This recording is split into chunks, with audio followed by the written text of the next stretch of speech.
Tsy ampy ny sehatra ivelaran'ireo tanora ho amin'ny famoronana asa, hoy ny fikambanan'ny mpandrefitany Matianina.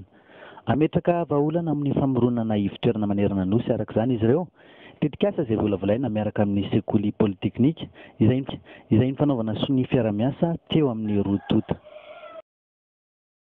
Ny tanjonay ma dia hoe ametraka cabinet de géométrie arrivo eto Madagasikara 98 tsy mahampy ny réforme foncière ny voilà za anaty lettre de politique foncière de créer besoin énorme en cabinet de géométrie expert ka zay mahita amin'ny toerananay dia misy demande sociale amina création de cabinet de géométrie expert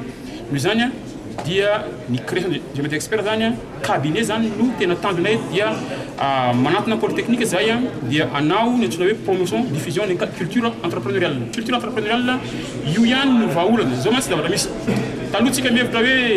ny étranger société multinationale sy ny gouvernement no créateur d'emploi oui taloha mety zay fambotsona zao ny tanora zao no tokony discours mpianatra tanora hoe mandeha mianatra dans une perspective de devenir entrepreneur, son propre patron. Ça est des ordres de métier expert, des opportunités à créer, innovation sociale à créer, des ordres de métier expert, bafan,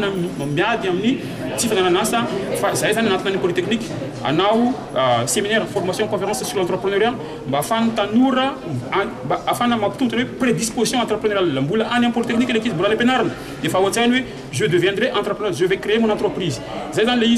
ni discours, ni piandre des hommes, je vais à l'école dans une perspective de devenir mon propre patron, créateur d'entreprise. Si les entrepreneurs, des fatalités des hommes,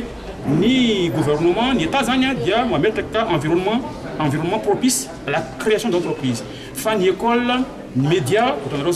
ni entreprise, ni feramoun, ni